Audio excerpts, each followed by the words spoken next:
All right, we'll go ahead and just get started with a roll call. If I can go ahead and start with you to just say name and organization. Jason Peasley, Yampa Valley Housing Authority. Emily Katzman, Yampa Valley Housing Authority. Dave Barnes, City Council. Gail Gary's City Council. Elliot Lawrence, Yampa Valley Housing Authority. Lou Tortora, YVHA Board. Tom Mason, City of Steamboat Springs. Jay Arrington, Routt County.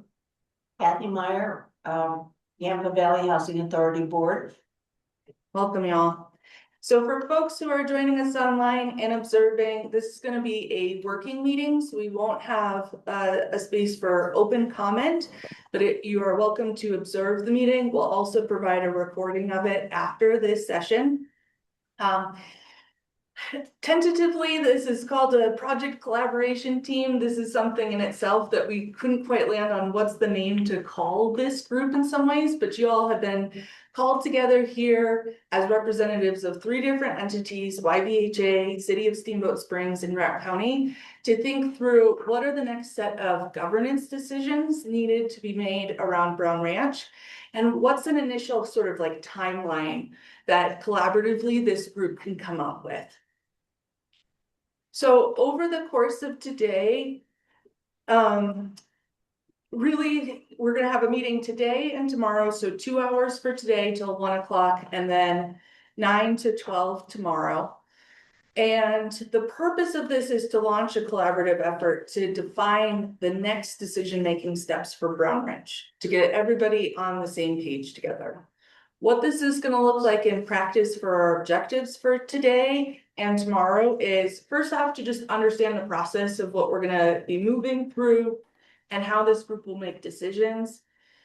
Then think through what are the critical values that a governance structure needs to embody for success before jumping into Clark Anderson. I didn't introduce myself, I apologize. I'm Kale McMonigal. I'm a facilitator with the Civic Canopy, and I'm joined by Clark Anderson with Community Builders.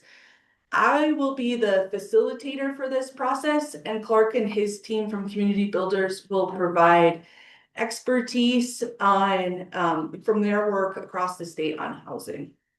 But Clark will jump in to help with talking through some of these case studies in similar communities of how their governance structures have worked, and then we'll begin drafting and revising a new governance structure. So the first thing that we're going to do is we're going to jump into the overview of the process. I'll tell you that today is going to be more me talking or Clark talking, and then tomorrow is a lot more of you all talking, but there's going to be a mix throughout. But I want to get some of this stuff out of the way in the first hour, hopefully as quickly as possible, so we can jump into the meat of things. But I want to make sure we're all kind of clear with the same foundation of this overview of this process. So I just gave you the overview of today and tomorrow, but the bigger picture is that we're looking to collaboratively define how YVHA, the City of Steamboat Springs, and Routt County will make future decisions related to Brown Ranch. This will mean that we'll have a couple of products coming out of this, of a revised governance structure for decision-making related to the property, an outline of an annexation roadmap for Brown Ranch with key milestones, or an alternative. I got a chance to talk with a number of you before coming into this meeting to talk through what you all saw as goals of this, what your hopes and concerns for this process were. Generally, what I heard from those conversations was that the next milestone was thinking through some sort of annexation proposal, but what and how and when that looked like differed across those conversations. That being said, I know that that has not always been the case, that it's a automatic that we're going towards another annexation proposal. So I'm letting you know we want to have a product that tells us where we're going for next steps with some looseness about what that is. That's part of this process. And then the other piece of this is identification of the necessary components of a next Brown Ranch plan for going to annexation or an alternative, right? So that's overall where we're headed. The underlying piece of this for why we're going forward with this process is seeing how this group can come together to escape our game of snakes and ladders. Did anybody watch Squid Games? No, okay, that's, okay. I saw that episode. Okay, I'm not be like, oh my gosh, right? never mind that, I'm not gonna talk about Squid Games. But the idea is that if we're playing Brown Ranch as each individual teams, all trying to reach the finish goal, maybe as fast as we can, maybe as best we can. What we're experiencing is continuously going through this, uptick of like, okay, we've got this in place. We get up and shoot over the ladder, and then all of a sudden we hit a snake and we come back down. And we're each kind of tripping over each other as we navigate this. So this is to say, as I talked to you in interviews, each person said, when I asked who needs to be a part of decisions related to Brown Ranch, folks said, well, all three of these entities need to be at the table for these decisions. Each has a different role to play. But knowing that, we need to clarify what is the structure, what is the way that you all are collaborating to make it move in that direction. And I want to be really realistic about collaboration, knowing that there's history and there's background here. And so when I say collaboration, I'm not saying that we all have to be in harmony or a kumbaya moment.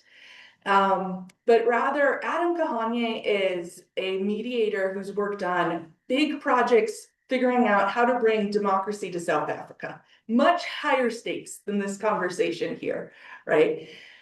But he talks about what he's learned over those years of experience is that success in collaborating doesn't mean that the participants agree with or like or trust one another all the time. Maybe they will, maybe they won't. But they are able to get unstuck and take the next step.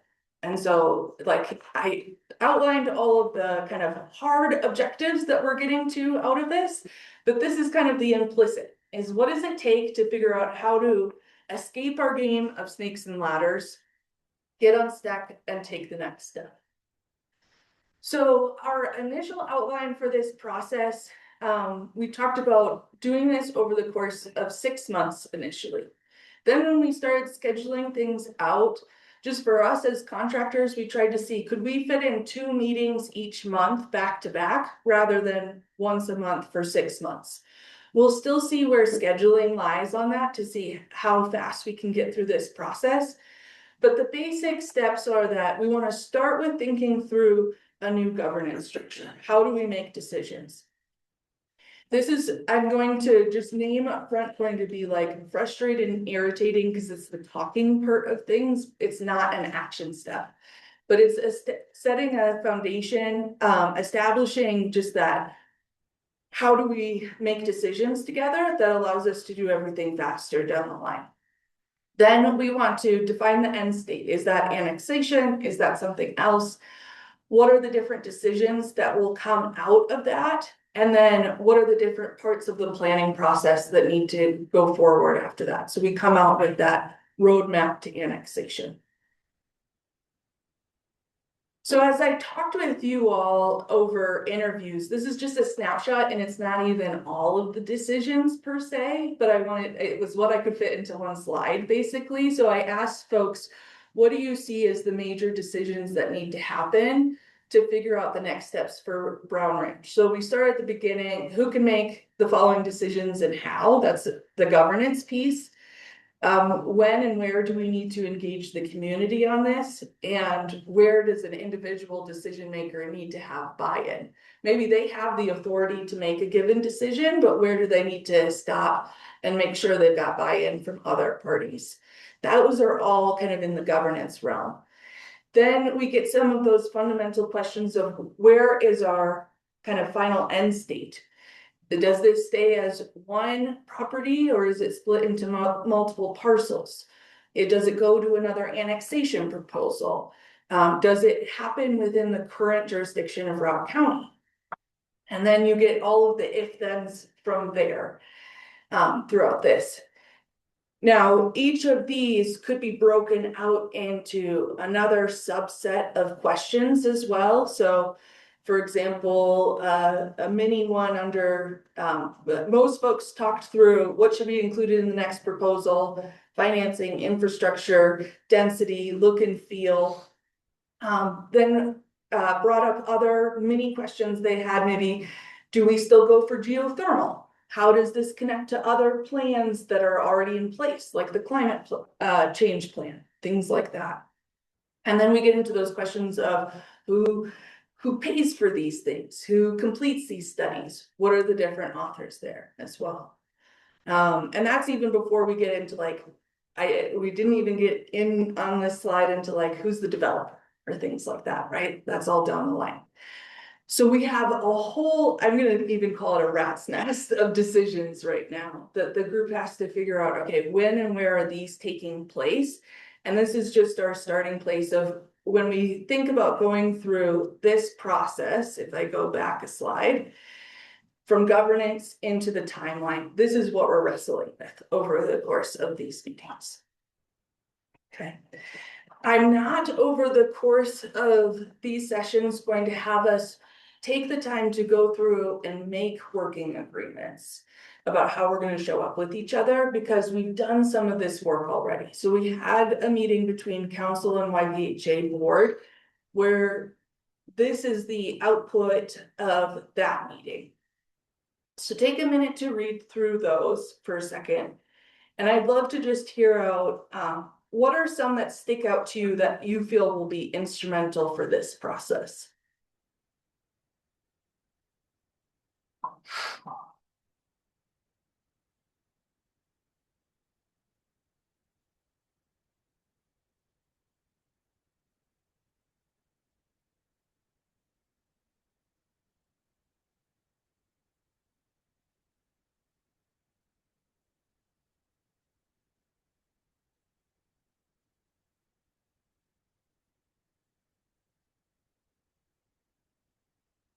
You've been.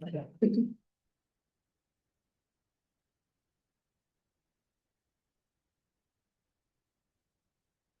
you want to start us off? Sure. Yeah. Well, I mean, I think the first one right off the bat, right? We're committed to working together, using the process to build a strong collaborative partnership.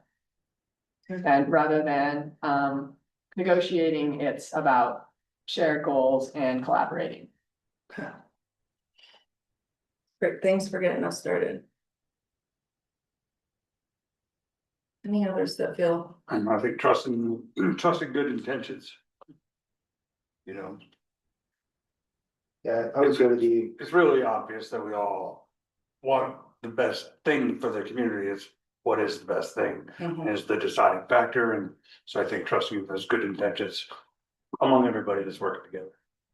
yeah, and I think that builds on the encouraged community involvement, because we're just representatives and the community needs to be actively involved in the decision points, more than just the voting side. And we're gonna talk, I think, as part of this process, exactly what we want that to look like too. Were you gonna add in anything? Yeah, I was gonna add in trust the process. I think that's a really key one, because I don't know, in the last 6 months, I've heard about 6 or 7 different processes we could follow. And I think that's the intent of this group, is to define what the process is, and we need to trust that process. Are there any of these guidelines that folks feel like concern looking at them that they won't be followed? We wanna just name. If we had done this first time around, would it have had the same working agreements? Very curious. Well, we've gone through a process. And it failed at annexation. But there were quite a few other steps that said our community supports this project. And then there wasn't at the very end. So did we miss some of these? The very first one. Oh, I agree. I agree strongly. Can you? And it wasn't, no, I don't say that in a blame way. The process was set up differently Yes. Yeah. for that collaboration. It wasn't really a collaborative process. It was negotiation. Yeah. And I'm curious, but my understanding, I wasn't here when a lot of this stuff happened. But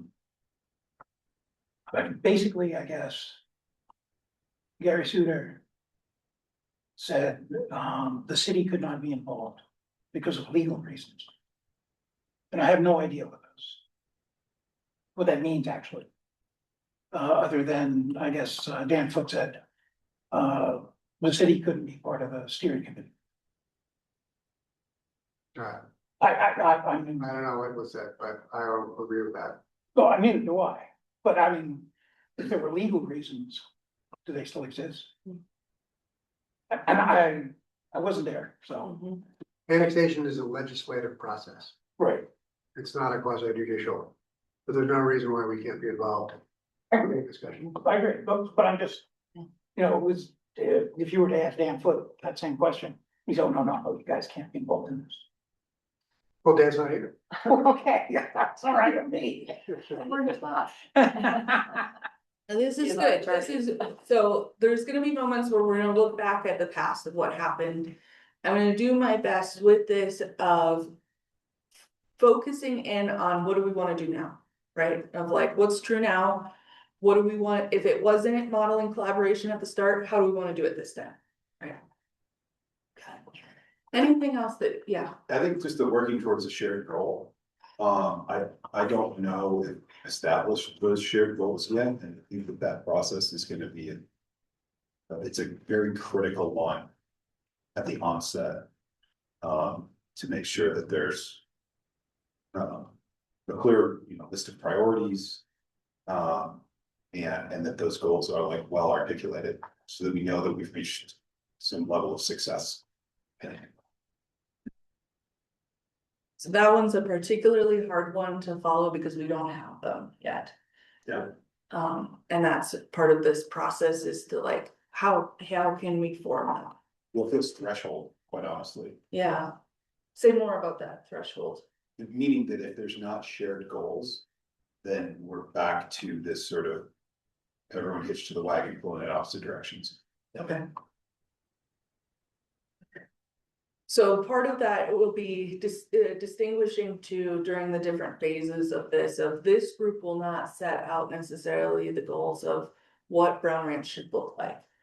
What we're gonna do though is set the goals for what this process should look like, what the next steps are in that, as a first step towards getting there, I'm sure. Okay. All right, so then, I'm also gonna just pull up the DST's working agreements, and I pull these up just because they're a little different, but they're not a whole lot different, the deliberation and stewardship team. And I just brought them in because some of them, I think, show like the behavior in some ways of what we're doing with the last slide of modeling kind of how we want to show up. My role as a facilitator will be to hold us to these as much as possible, right? Knowing that you all are also accountable to each other. So one thing just to know is that there's gonna be times where I interrupt you if we start interrupting each other, because that's kind of like a fundamental, how can we listen if we're both talking at the same time? That doesn't mean I don't wanna hear what you have to say. It just means I'm gonna give us an order of speakers and that type of thing. And there might be times where I ask you to step back and say something differently to honor one of these agreements too. The other thing is that we're in this room and then we're out of this room too. To trust the process, I want us to bring things into this room rather than creating side conversations or things like that. I'm happy to do one-on-ones with folks afterwards to process through things, think through what we need to anticipate in the next meeting, but I'm gonna bring it into this space so we can wrestle through it together. Okay. And then at the end of each meeting, I'll have us do a checkout to see how did that meeting go. That's an opportunity to give me feedback as a facilitator on these things, but also say, I don't feel like we honored X agreement, and we can talk about it as a group as well. Okay. Then for decision making, since this is a body that does not have a formalized governance structure already, my go-to as a facilitator is to use consensus using a fist of 5. Have folks used a fist of 5 before? No, okay. So there's a couple reasons why I use this is one, it's going to incentivize us to think through how to revise together and adjust our positions. Because we want to strive to get to consensus. Basically, each time we make a decision, I'll ask for your fist of 5. And you give me, based on the decision, I strongly support this decision, to 3, this decision is okay with me. Anybody who is a 3 or above, that reaches consensus. So it doesn't mean that we're perfectly in agreement every time, right? But it means that we can live with the decisions. And this is gonna be practicing a different muscle with each other. There is the room for no way, I don't support this decision and can't move forward. Unlike a decision that's a majority vote, when we've got folks who are below a 3, we go back to revision. What is it gonna take to get us up to that 5? Okay, so at this point, I'm gonna do what's called the temperature check, fist of 5. I'm gonna do this same decision at the very end of tomorrow, but I wanna just get a sense of where you're at right now about this whole process. So I want you to indicate with fist of 5, I am committed to this process. 5, I strongly support this process. This is okay with me. No way, I'm not in support of this process right now. Where are you at? Don't put those fingers up. Okay, all right. So thank you for that temperature check. We had a whole span across the room. I'd love to just bring my voices into the room to see how we can think about these as we're going through the next 2 days. Jason, can I start with you? Sure. Yeah. I am like largely confused as to like the whole premise, I guess, of like a new governance structure.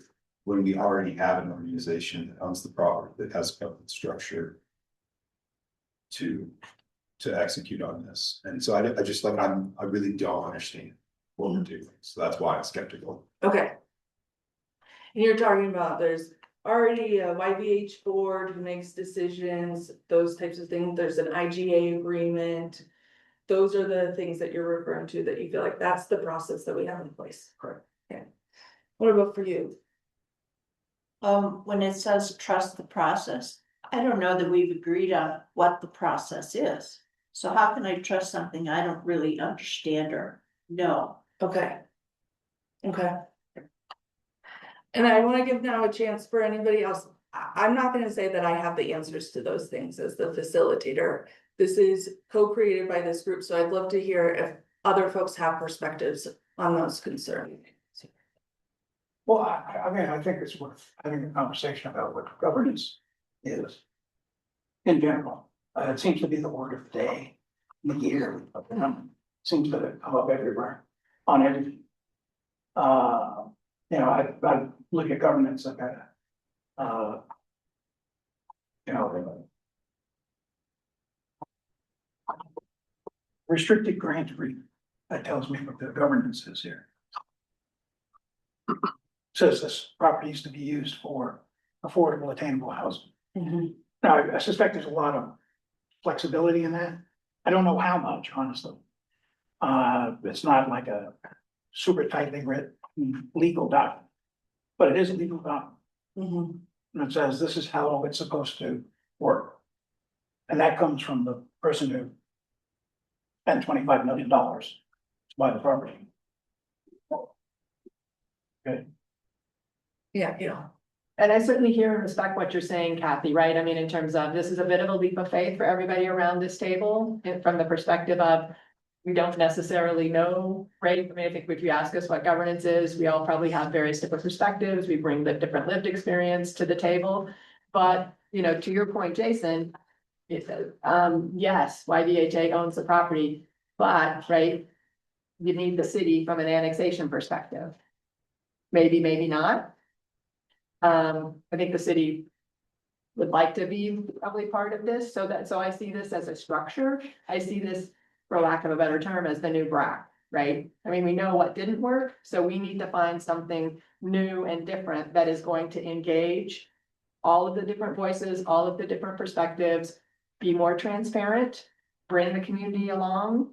all facets of the community. And unless, I mean, if someone's got a better idea in terms of how to do this, I'm all ears. But I think from this perspective, we're around the table and you've got the right people around the table, and there's a commitment, I think, at least, partial commitment that this absolutely has to be transparent and it absolutely has to bring the community along as well. So that's kind of why I'm sitting here. I'm a little confused why we haven't identified what seems like the one goal that is the top goal of Brown Ranch, which is to bring accessible, affordable housing. I mean, is that can't be defined in as a primary goal for the governance structure, or?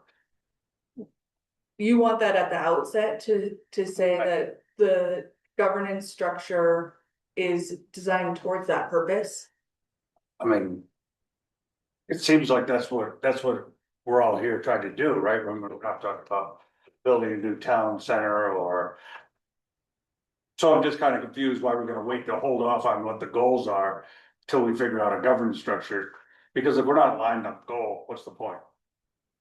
I mean, what's the point of trying to put together a governance structure if we're not gonna be aligned on a goal? Well, I guess I'd say to that, it's been talked about that perhaps this project doesn't work from a finance standpoint unless we include some market rate housing. Sure. So if our goal is to only develop affordable and attainable housing, it precludes that option. So that's part of the conversation to some degree in terms of what exactly is the program out there and how do we ultimately achieve affordable and attainable housing? I wasn't saying it should be the only goal, I'm just like, without having some clear goals that we would all agree why we're sitting around the table, whether they're. I think that was Jason's point. Yeah. Right. And I mean, Real quick, Lou, I saw Kathy raise her hand, so I'm gonna go to Kathy and then I'll come back to you. raise Yeah, it higher. that's as high as it goes. No, what Lou's talking about is donor intent. And that's something in the nonprofit world that's very important. And it is outlined in the gift. And so it says it says low income and middle income housing. Now, it doesn't say that middle income can't be market rate. But it was specifically for that, and so when you're talking about goals, I think we have to honor the donor intent. I agree. I mean, and the number one goal is, what can we sell to the public? Because ultimately, they're gonna make the decision. So it doesn't matter what we decide around the table. If it's not palatable to the voter, we'll be stuck at the same juncture again. So there has to be some benefit for the people other than just people that see attainable, affordable housing. And that's a big part of the process. So if I asked you, just again with a fist of five, the primary goal of this group coming together to collaborate is to understand how we can make affordable housing work at Brown Ranch. Give me your fist of five on that.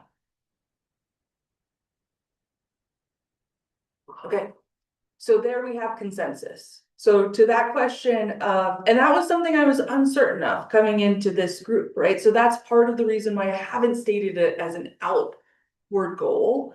But that's something that we can start checking in on. Okay, how far apart are we or how close are we? It looks like generally that has consensus in this group.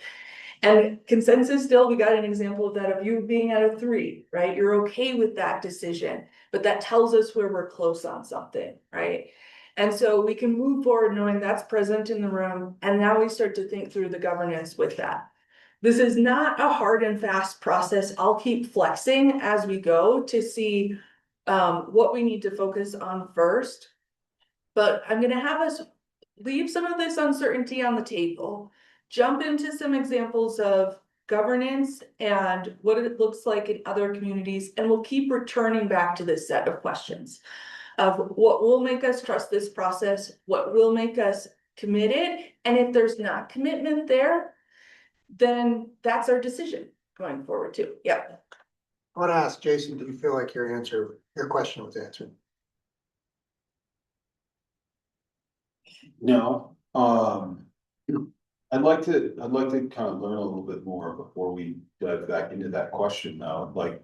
You guys, I intend to present some case studies and things like that, happy to look at those.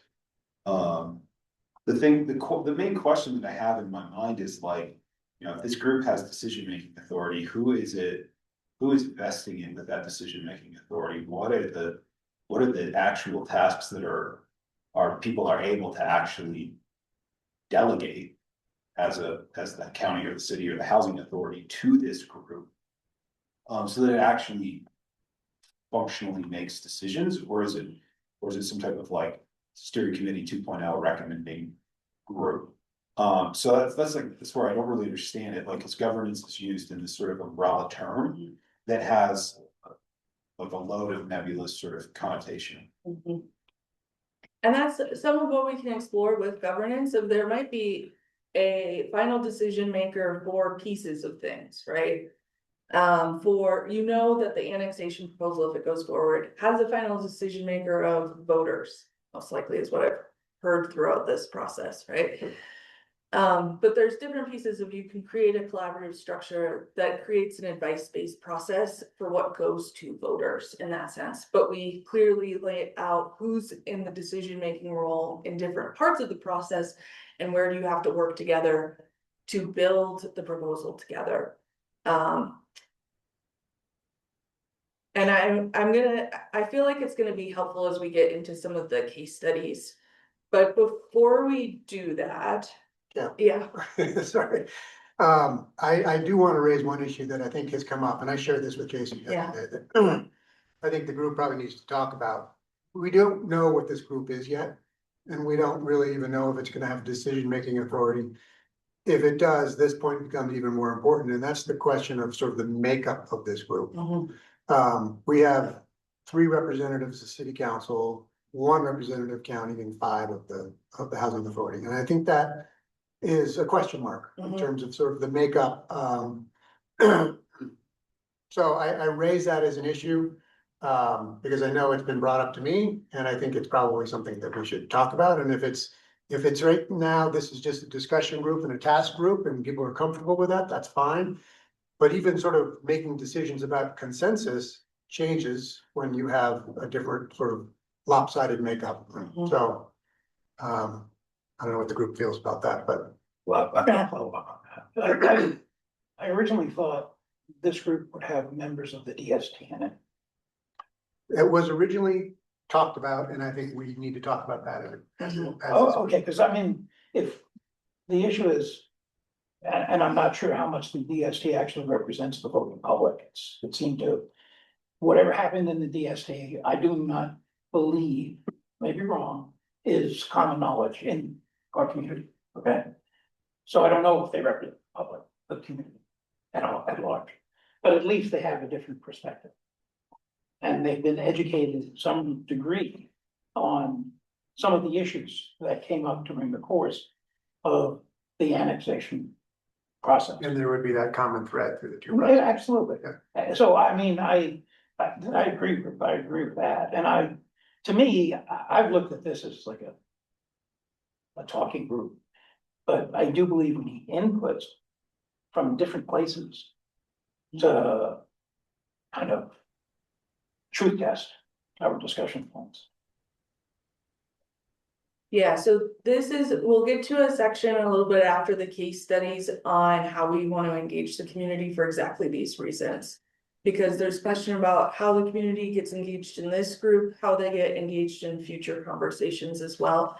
And they're not here because before this process started, agreement could not be reached that DST. We initially pitched for DST to be engaged as a whole rather than representatives, because we didn't feel confident that just 2 representatives would represent the whole voices of DST and not just their individual positions. And that felt like difficult in terms of how we would select those folks. Clark, do you want to jump in here? Just briefly, maybe with an interest of trying to offer just some perspective, both from the work that's happened to date, as well as from other places that wrestle with the types of challenges you guys are wrestling with. I think where you all are to try to provide context, I'm not trying to solve the questions as much as just to offer some additional context and perspective, is in a place of trying to get this opportunity unstuck and recognizing that to do that is going to require some changes to how it's been approached up to this point.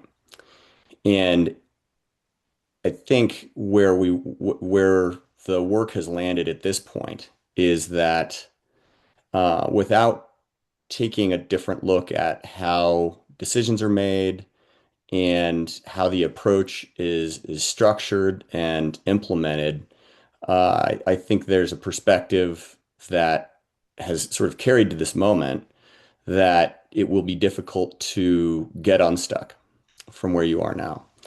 And then I think that's sort of the local, I think, context. The broader context is that the realities and kind of dynamics that you all are wrestling with that contribute to becoming stuck are things that are not uncommon, though they come out in different ways. And so it isn't surprising that there are different approaches to making something of this scale doable through rethinking how the decisions are going to be made and how the overall approach will be led and how it will be the final product, should one get to that point, is managed. And so that I think is a bit an important just bit of context and perspective, is that these are dynamics that aren't isolated simply to Steamboat, and that's partly why it's important to take a look at these questions and how it's being done in other places. And I think that hopefully through the conversation here, we can kind of all remember why we got to this point. That's not to question the questions as much as just to say, I think at the end of the day, it's about trying to get unstuck.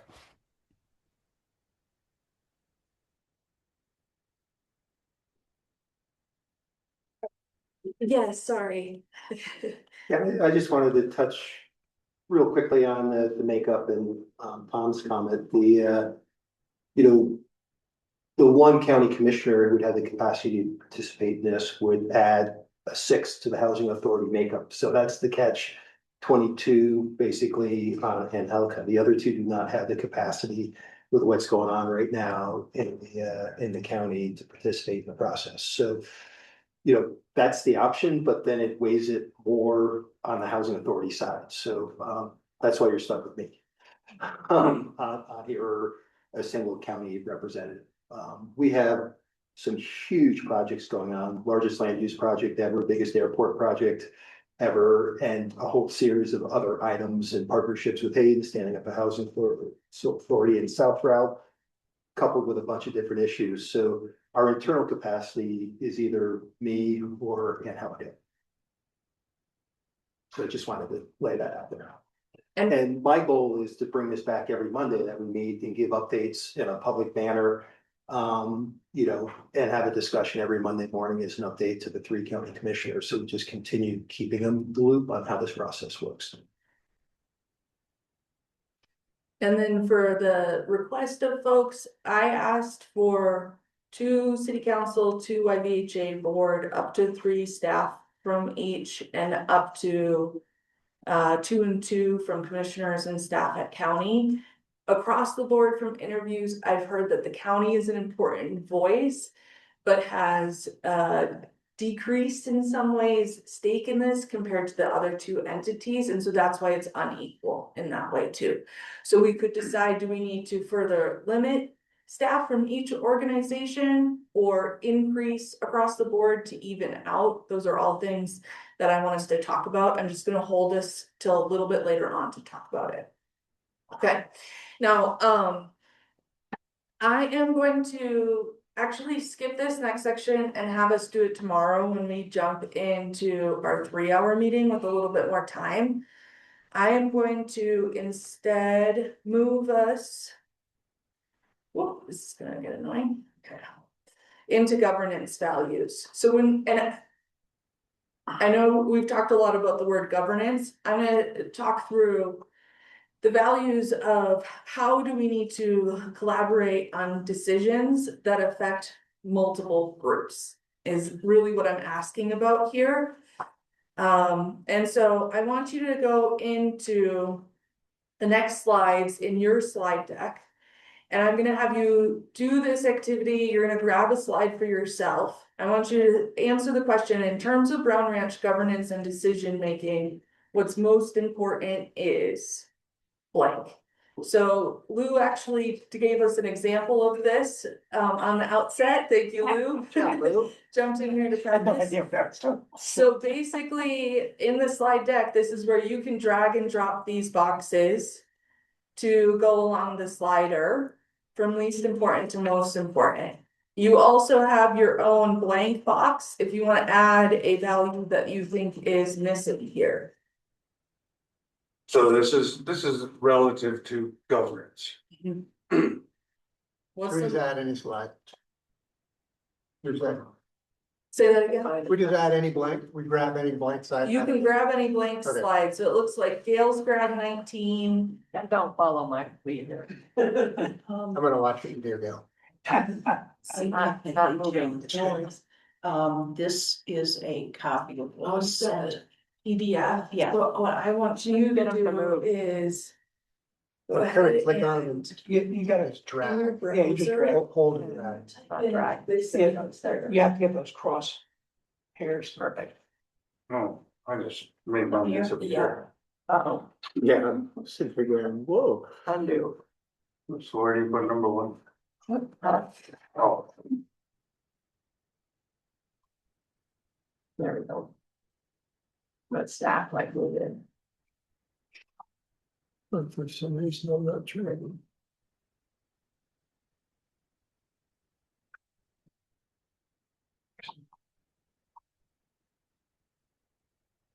Are you having maybe a permission issue? Yeah. Yeah, you're in, will you hit view only for a second? This button. And then just say request edit access and I'll give access to, say, go ahead and say send.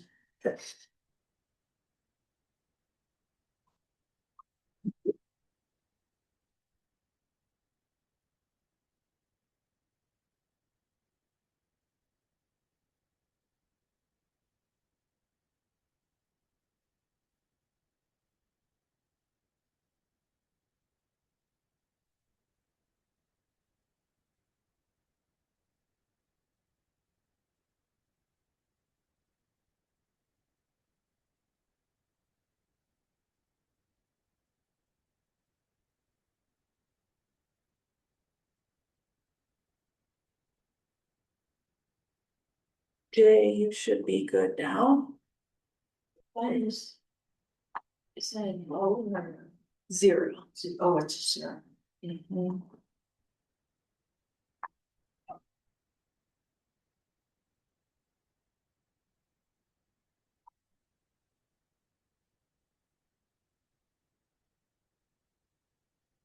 Pretty good. I'll get one.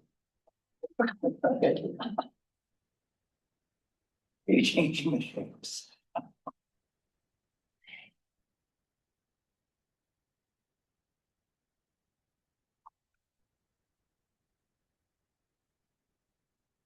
Working, I have delete all of them. Okay. I'm still in view only. Did you try refreshing your page at all? That might do it.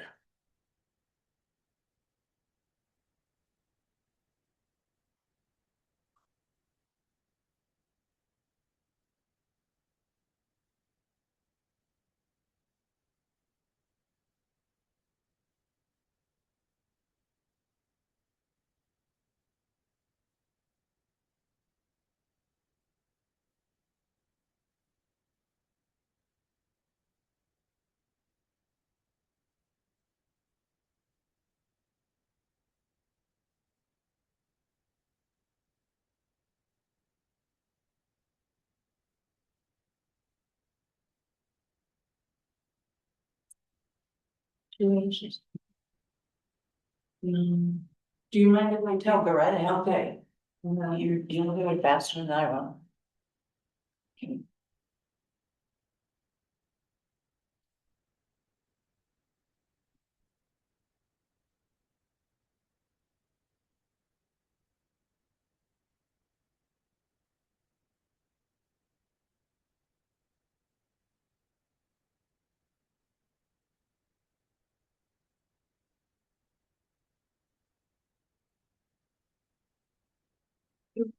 So now I'm gonna take you down to the slide.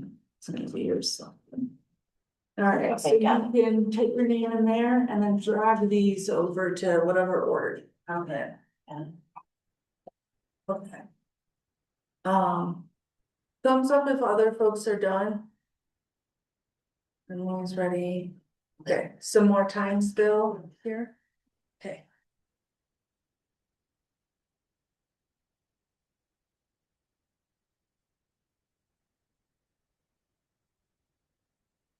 And for folks who are online, I know this might be a little bit hard to see and experience for right now.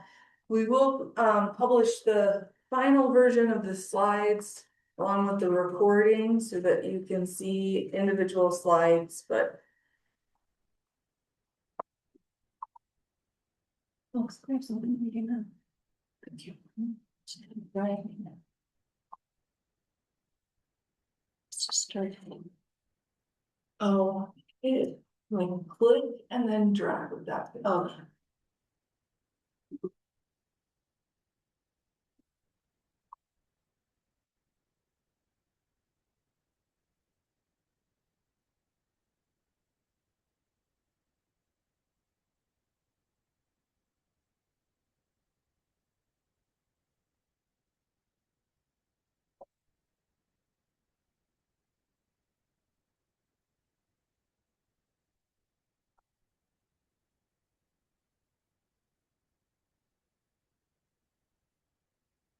Okay.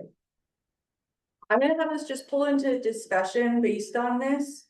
Even if you're not totally finished, you can think about what would be your top and bottom. I'm gonna keep kind of scrolling through these so that folks online can see. But I'd love to hear from folks, what did you pick as your top two and why? Is that important to you?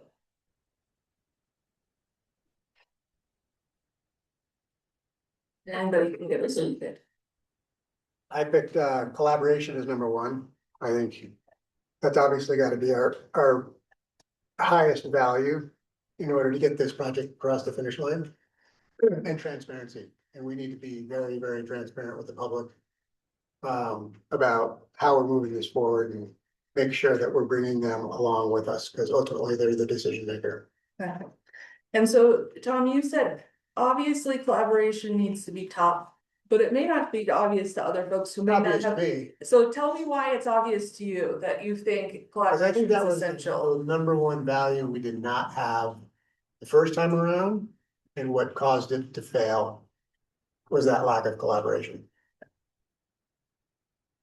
What about for somebody else who might have had a different top two? I have three. You always get two. No, that's not true. I made one. I actually made one. I had collaboration, inclusion, and honesty. Okay. I think you can't have collaboration without honesty. And you know, the issue is one of making sure, you know, nobody has hidden agendas. Simple. Inclusion, the correct collaboration was without doubt a big reason for failure. But it was a reason for I believe it was a reason for failure because it did not include the sentiments of the voting public as much as it should. That's why I believe inclusion is important. Okay. Good. This is helpful for you to define the specific folks that you thought were left out or not as engaged. And not as engaged, and I can't, you know, I wasn't here, well, when the outreach programs were taking place. My sense has always been that it was an outreach designed for the user of the facilities. It was not designed for the voting public. The broader. Although there were hundreds of meetings, or, you know, how many ever meetings we had. And everyone had the opportunity to participate, but they didn't. And I can't say why. Maybe that's human nature, maybe it's just bad advertising, I don't know. Will you tell me a little bit about what makes honesty different from transparency for you? I think, well, transparency, I think is decisions of this group are transparent to the outside world. Honesty is an individual thing. Okay, Okay, so it's about the behaviors of the members of the group? yes. Okay. Well, somebody maybe from this side of the table. I put in a sense of urgency. Sort of acting. Just from the outside looking in, you know, before becoming on city council. This process has been beat up a lot over the time, and then after the vote was brought in, and then the process got relooked at and rebeaten again. And I think it's, the public doesn't want to go through a long drawn out process again. I don't believe. I believe they want solutions presented that they will buy into. And that makes sense on a community scale.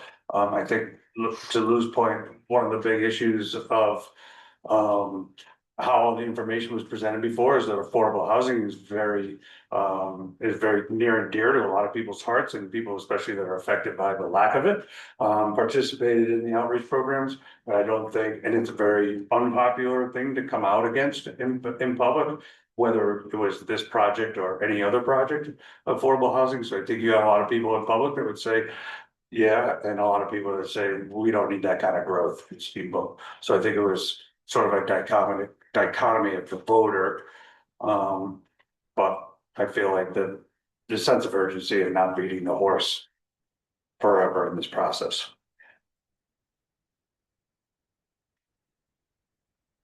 I also had collaboration and transparency as kind of most important from my perspective, but I added accountability to that as in terms of what I think what also is important in terms of whether it's accountable to each other, it's accountable to the community.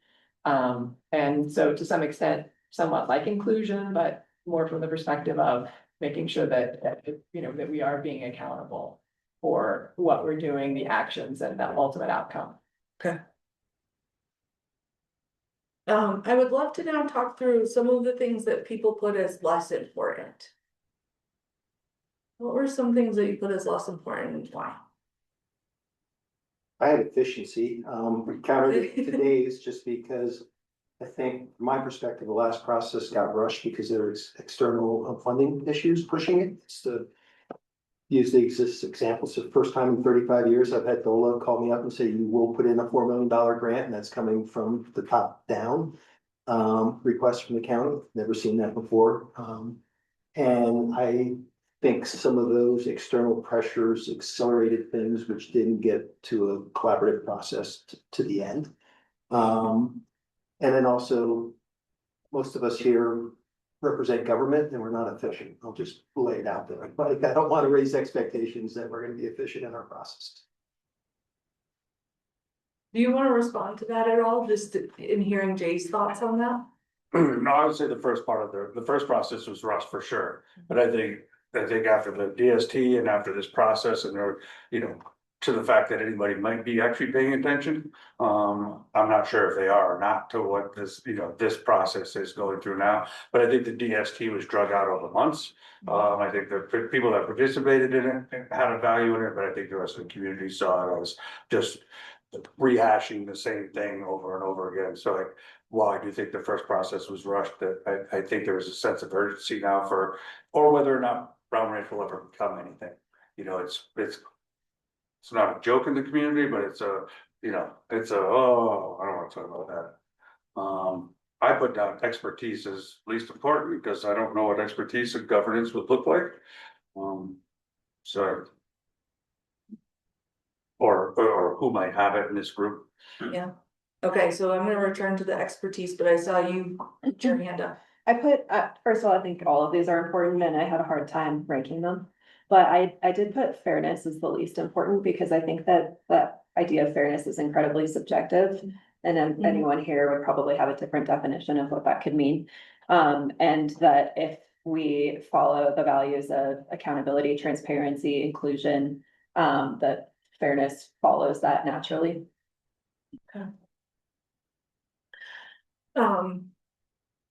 And that even gets to, I think, the point of like, who's a part of the group is an element of fairness, right? How do we design for that? And there's a chance that if we don't get that right, folks will mistrust the results in some ways. And I hear you saying, for you, what comes first is accountability, collaboration, transparency, And inclusion. and inclusion. Knowing that that might not always be equal per se, but that sense of inclusion will get us to the finish line for you. Yes, but I appreciate your clarification. Okay. Okay. How did I'm gonna return to the question about expertise. How did other people think about the role of expertise in governance? I think it depends on what we're talking about. I mean, at some point in time, we'll talk about constraints on whatever's gonna be developed out there. So we'll talk about water, we'll talk about, oh God, I'll talk about soils, but there has to be some discussion about some of these issues. I don't know if that's in this room or not. It depends on how restrictive some of these issues are. I mean, that's the only reason I see expertise as having value. In terms of informed decision making on specific topics. Yes. Yes. That I agree with. I just thought it meant like in the governance board, Yeah. what expertise, you know, I mean, as far as setting up the governance board. Mhm. Yeah, absolutely. And there's a reason why it might feel a little bit rudimentary to talk about values in some ways, but conflict happens at values, right? So it happens in these miscommunications where I'm working to make sure that the process is inclusive, you're working to make sure the process is fast, and we're making different choices because of that, right? So this is one piece of goal setting around governance, is to get clear on what are we aiming for and what do we mean by these things when we say inclusion or collaboration or transparency.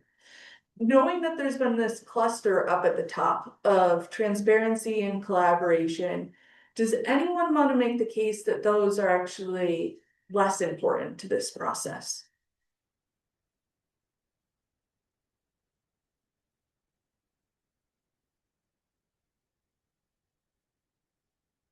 Okay.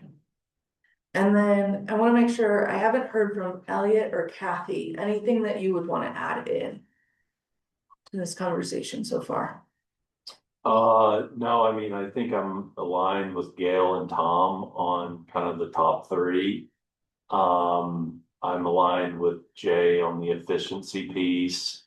And I rated kind of inclusion and equity as my least important values with this process. So I think there's kind of consensus all around with people at the table, how they rank things. Tell me a little bit about why inclusion and equity come last for you. Because I think from a governance standpoint, it's like you can't include everyone. This is like a defined kind of set of people like city, county, YVHA. And so to me, it's not that of a high ranking value. I mean, you know, we're the voices for other people. So that kind of puts that inclusion in my mind to more of a least important value. And I think also with like equity, you know, it's we all are kind of have a hand in this. So I don't really see equity as being something that's like we're already representing that by being here as part of our organization. So that's kind of slid down the chart for me. Okay. Kathy, anything you want to add? Yeah, I think fairness is important, and the reason I think it's one of my top is not everybody. It can't be a zero-sum game. There's gotta be negotiation, give and take. It's gotta be fair. I mean, not everybody gets everything. So I mean, to me, that's part of the process. And then the other thing is whether you want to call it expertise or experience. I think that's important. And does everybody have to have it? No, but there has to be some semblance of some expertise on a governance board. And when you think of the expertise that's needed, what type of expertise do you think is valuable? Well, I think there's two things, and that is, having gone through, this would be my fourth try at annexing that parcel. And looking back at the mistakes or the misses and making sure that we don't go down those rabbit holes again. And, you know, I think that's important. And then the other is the technical expertise. At some point that has to be brought in, and I think, Dave talked about it. I mean, there are, there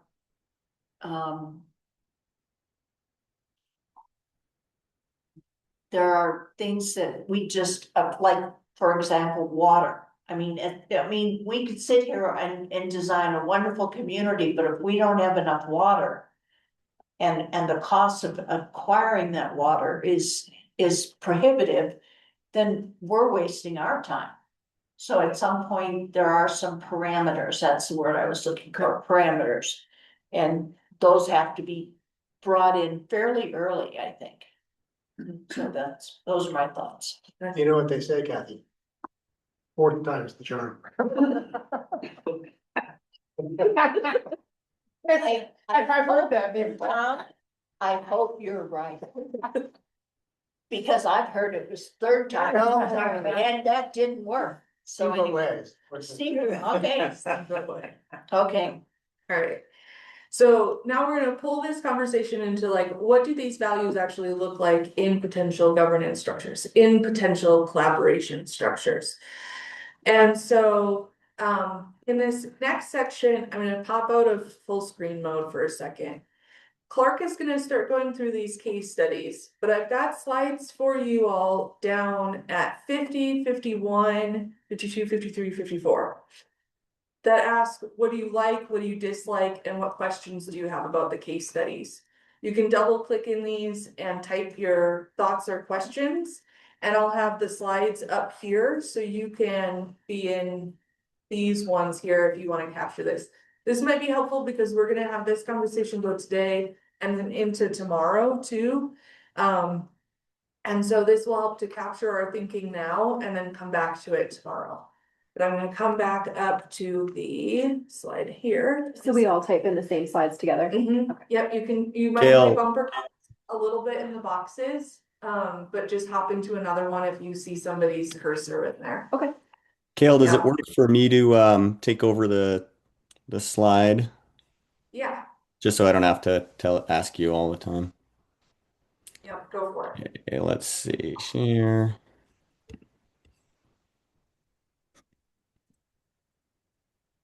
Okay. You guys seeing that?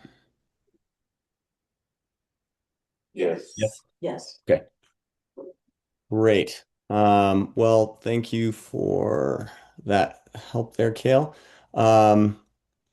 What we're wanting to do here is walk through some different examples of projects and places that have tried to tackle some of these challenges and you know that you all are wrestling with and trying to find a pathway forward on, and see what we can learn from them.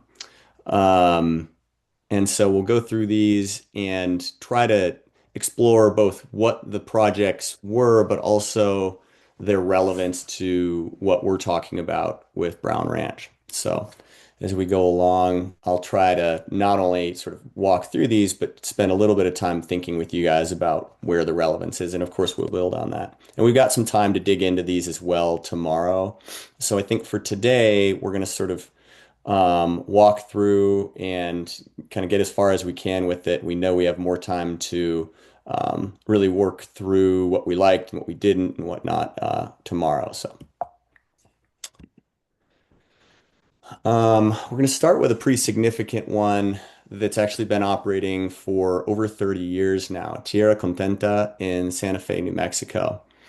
This is an interesting one in the sense that, as you're going to see, this is it goes beyond a project. It's really many projects, but it's a place that was created with the intent of addressing a long-term housing need, and and and it includes a pretty unique governance structure that we'll get into. That was developed with a recognition to sort of address some challenges that were foreseen back in the mid 1990s when this first came together.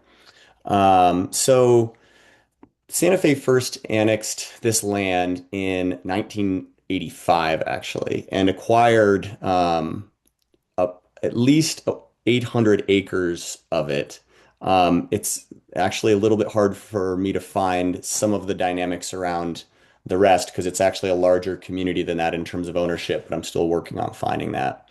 Um, so the acquisition happened at that point in the annexation, and then there was a process that went into developing a master plan for over 1,400 acres. And that master plan was adopted in 1994. As part of the master plan, there was really work around governance and oversight and management of how we can implement this thing. And that is what led to the creation of the Tierra Contenta Corporation, which is a nonprofit that was created specifically to execute on the master plan and to bring its core principles and strategies into being with the structure and governance oversight and approach of a nonprofit organization. We can talk a little bit more about the why behind that. Um, as mentioned above, it was at the same time that the city deeded 860 acres of land it owned to Tierra Contenta Corporation and also provided a loan for acquisition of some of the other land that I mentioned here. And again, I'm trying to figure out what some of the prior ownership was, but ultimately, all of that acreage came under the Tierra Contenta Corporation. Since then, over 3,000 homes have been built in the first one and two phases primarily, and the third phase is underway. The intention has always been to create a mixed income community here. So there's a mix of market rate and affordable ownership and rental, but a meaningful portion of the homes have been priced at 100% or less of AMI. So diving a little bit more into the specific structure, the TCC, which again is the Tierra Contenta Corporation, is the nonprofit. This was formed in partnership with the city of Santa Fe, and again with the express mission of executing on the master plan. And maybe what I'll do really quickly, I'm going to bounce forward to the mission because I think this is just a nice way to understand from sort of a nonprofit governance perspective what their focus is and has been for the last 30 years. So to develop the master plan, a master plan mixed use community with an emphasis on affordable housing, provide undeveloped land for a wide range of uses from single family and multifamily housing to business development and community facilities, ensure that the development is sensitive to local needs, neighbors, and the environment, and to make sure the project is economically viable. So then coming back to here, the role that TCC has played up to this point has been to really serve as a master developer, but also provide oversight and everything from development of infrastructure and but also architectural review and approving small. So one of the ways that they've done this is by actually providing land to home builders in smaller subdivisions and projects. And so they've overseen that and made sure that along the way, all the development that takes place, either in the form of an individual parcel or a small subdivision or what have you, is in alignment with the master plan and the mission and vision of TCC. There's a board, just like any nonprofit, that provides oversight of the implementation.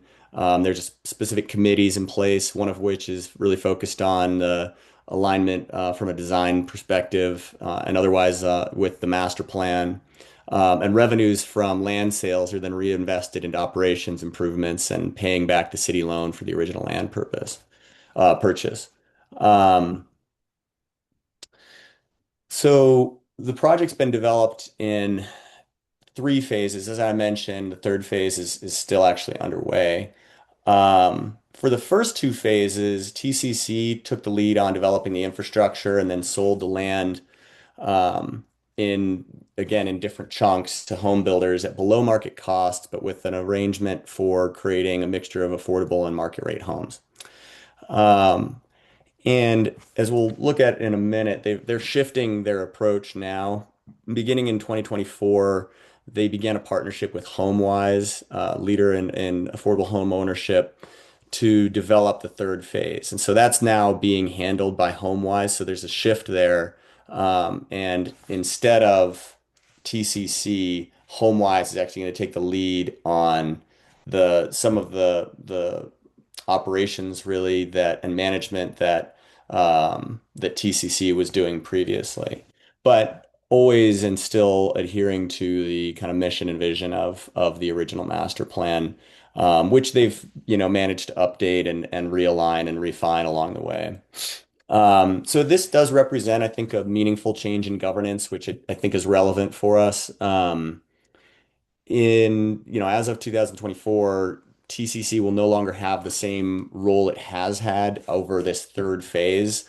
The city of Santa Fe will continue now to will actually overtake the sort of the development review authority for phase 3, and then HomeWise is taking the lead on work with the city to make sure projects adhere to the guidelines in the master plan.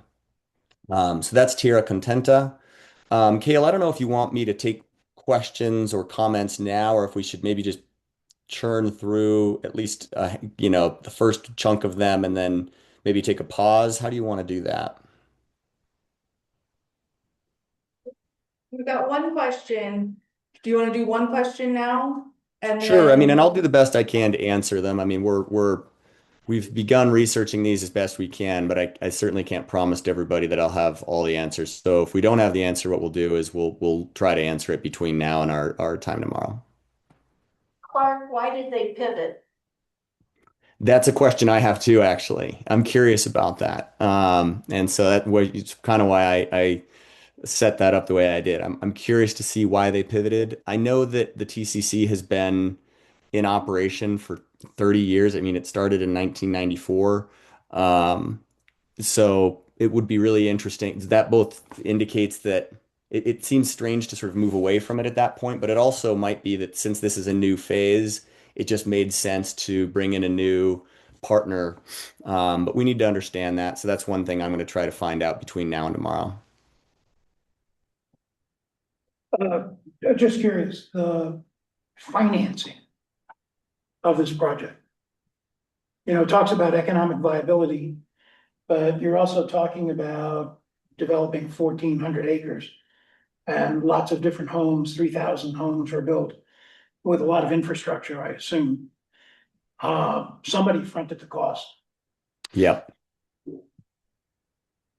Yeah, so Lou, it's been hard to find the details on the infrastructure investment in particular. It's clear that, part of the approach was to actually have so part of it is to sort of sell off the land in smaller chunks and have local home builders then do the development. And so that, that obviously creates a certain structure in terms of how to do that piece of it. But in terms of the horizontal development, that has been hard for me to find in terms of where the original financing came from. Obviously, it'd be a lot more affordable to do that then than it is today, but nonetheless, it would be important to find that out. So that's another thing that JJ and I are trying to find. And I mean, I've looked in as many of the historic documents and everything as I can. It's just been difficult to find some of that information. Clark, it's Jay. Quick question for you. Were you able to determine some of the long-term relationships between the city and the corporation. I bring that up because Santa Fe is a strong merit system, and every 4 years, a lot of the key employees change. So the folks who are championing this could be gone every 4 years. So did you learn anything about that relationship and how they kept it going with Santa Fe churns through? They probably have a new city manager every 16 months right now. So like, Right. how has that worked? Yeah, and so I think it's a great question, Jay. And I think part of what is likely going on with this whole approach is actually a response to that. Because, you all can imagine now if we sort of were to place this concept within the context of where you all are, if you sort of understood what you just described, which is that there's going to be kind of pretty constant churn in terms of local government leadership, then you would say to yourself, we need to create something that helps insulate this opportunity from that turnover and change. And I agree, we've worked in some of these communities. We did a lot of work in Taos and experienced exactly what you described, which is it's pretty unique, actually, the amount of power that the mayor and then the town manager that they bring in can wield in a way that is different than what I think we typically experience in Colorado, certainly in Colorado mountain towns. So my sense is that is actually part of the reason that they created this entity as a sort of structure to hold and be able to be more consistent in overseeing the implementation of this concept. Because the city at the time had the vision to say, we know this is what we want to do.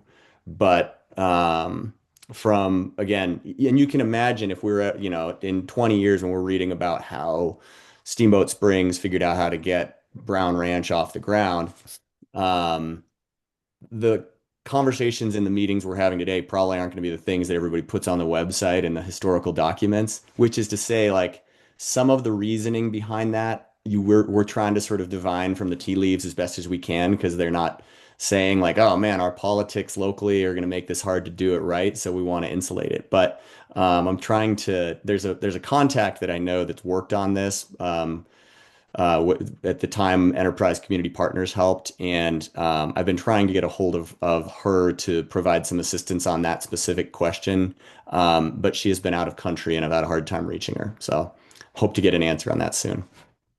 But that from what I've been able to divine, that seems like what's going on. Yeah. Let's do one more question from Dave and then we'll go on to the next case study. Yeah. Cool. Okay, I want to understand, what is it you want me to get out of this?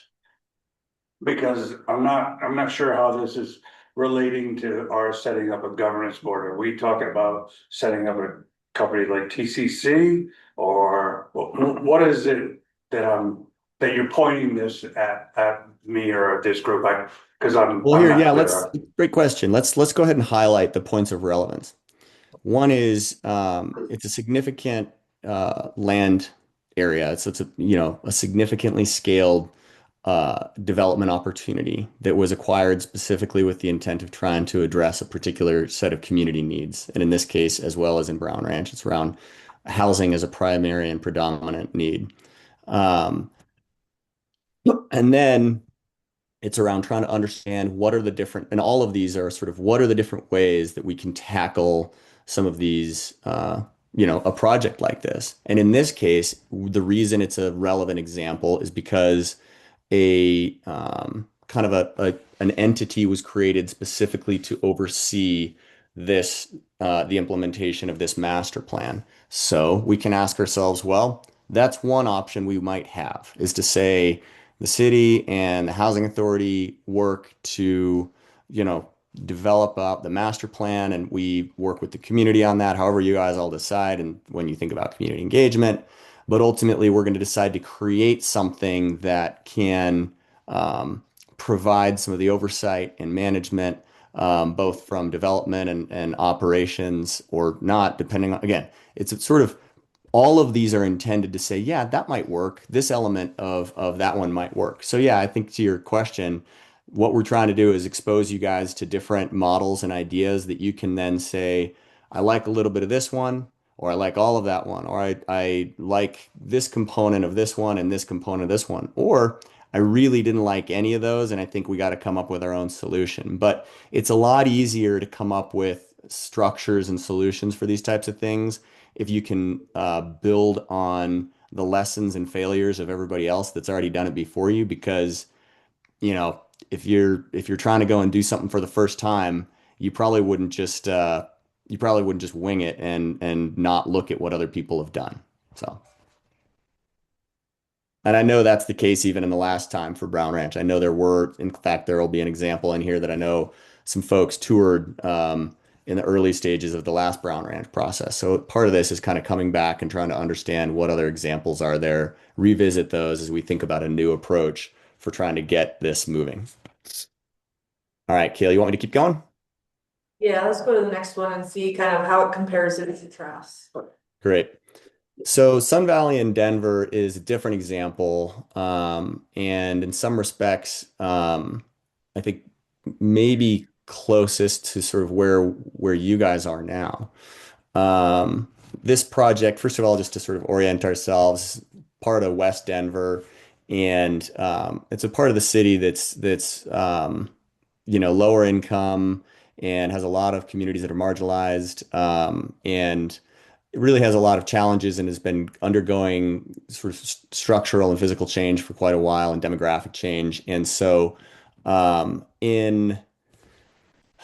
can't remember exactly the year, but we'll get to it in a second. I'm trying to remember the year it was first developed, but let's just jump into it. So the concept then within that part of West Denver was to create the Sun Valley neighborhood.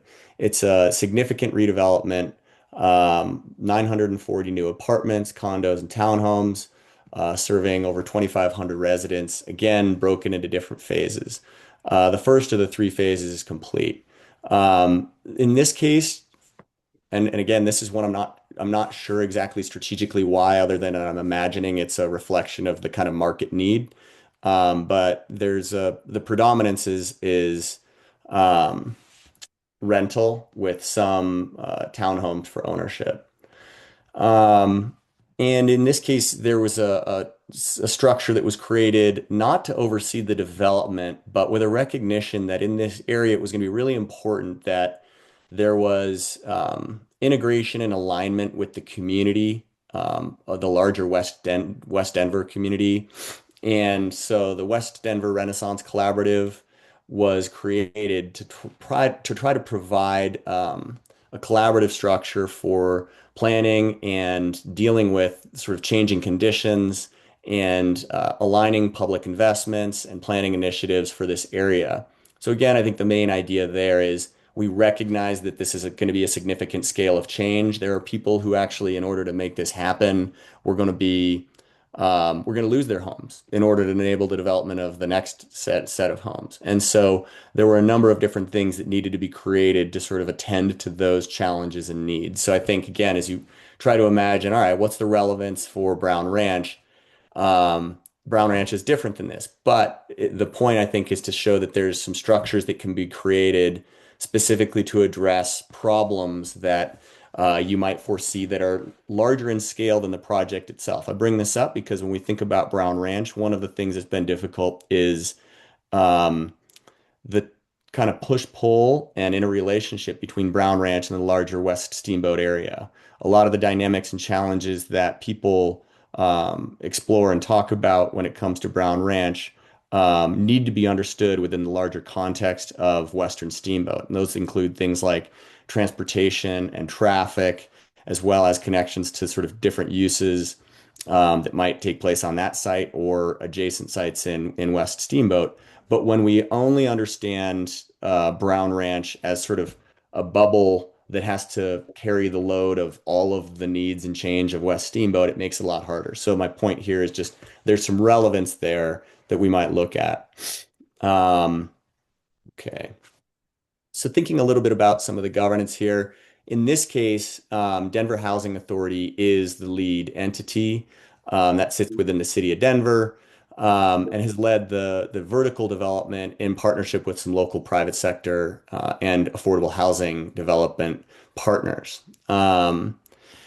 So the Denver Housing Authority is primarily taking the lead on management. There's some specific properties that are overseen by more specific local partners that are specific to the sort of need or use of that building or property. And then recognizing again the need for different types of support and wraparound services. The Denver Housing Authority has full-time folks on staff that are in the area and able to support with case management and referrals and supporting residents and things of that nature.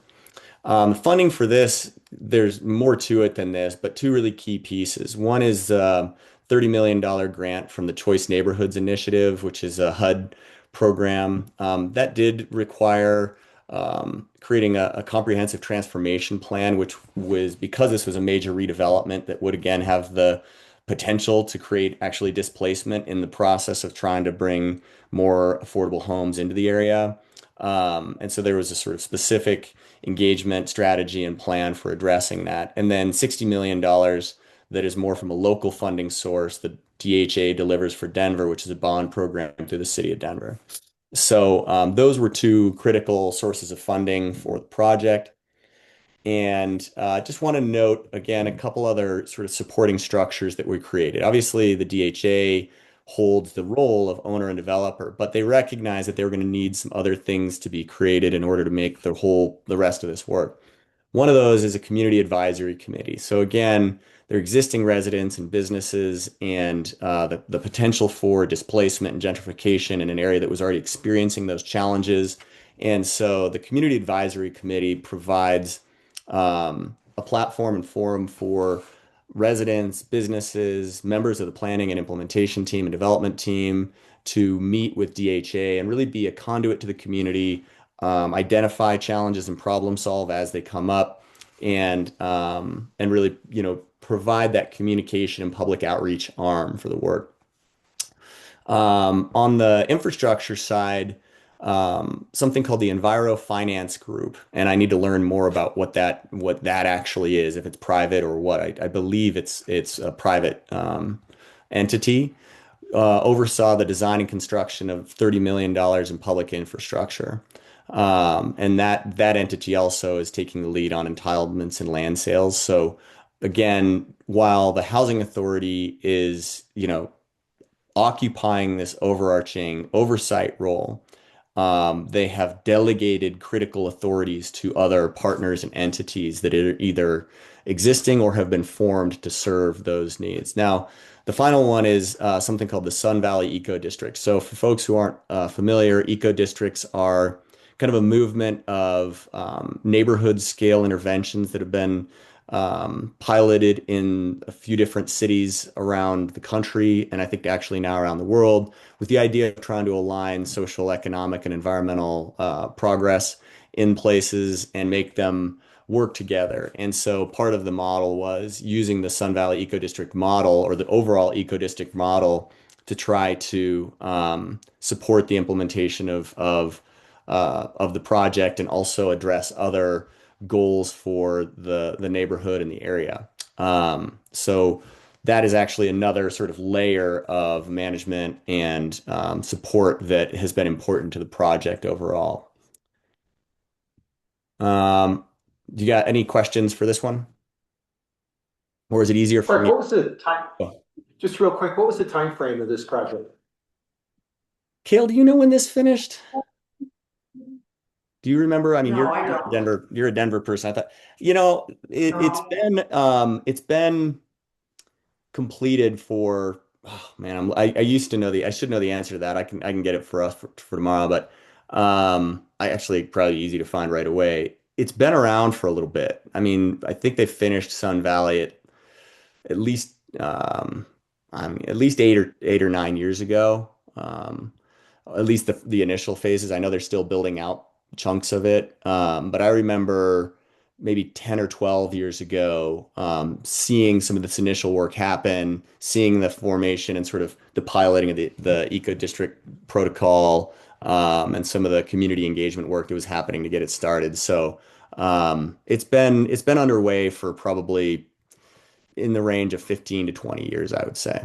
And probably longer than that once you look at the longer term sort of preparation that leads up to something like this. And I should say too, in addition to this, there's been a larger kind of regional effort connecting residents in West Denver to a river asset. And so this is being stitched together with some other moves that are also even more long term. So kind of an insufficient answer, and I'm sorry I don't have that. Maybe somebody can check it on Google.